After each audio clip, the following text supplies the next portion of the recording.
Kosa ankehitriny laharana zay misy an'ireo kandida sivy zay ifaninana amin'ny fividianana ben'ny tanàna sy mpanolontsaina eto Antananarivo renivohitra zay kasaina ho tanterahina ny faraiky amin'ny 30 ny volana Jolay ho avy izao. Dia jerisika atao anatin'ity sary manaraka ity ary ny toerana sy ny laharana misy an'ireo kandida sivy zay ifaninana amin'izany fividianana ben'ny tanàna izany. Candidat misa sivy no voatazona andray anjara amin'ny fifidianana izay ben'ny tanàna Antananarivo renivohitra izay ho totosaina raiky amin'ny 30 Jolay ho avy izao.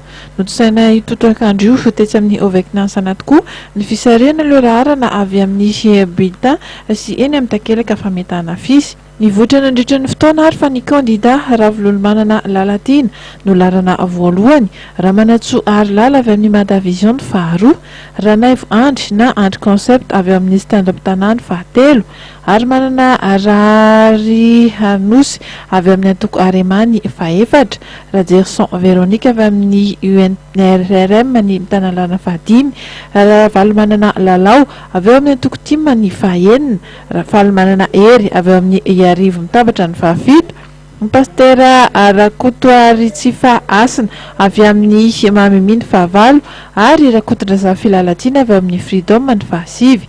Amin'ny ankapobeny dia nilaza ireo candidat fa izay no tapaka ary mety amin'izy ireo ny fisarihany.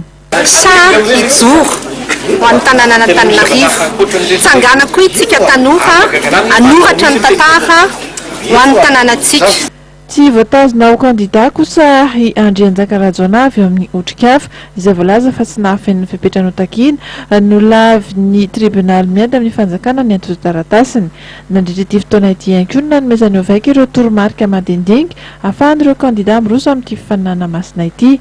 Fantatra nandritra ny fotoana fa dia mahatratra 720 sy 800 sy 3 sy 9 nisan'ireo mpandazabato no tsy zaraina amin'ny ebrapifidana misa 12 sy fokotany misa 20 eto amin'ity komina Antananarivo renivohitra ity.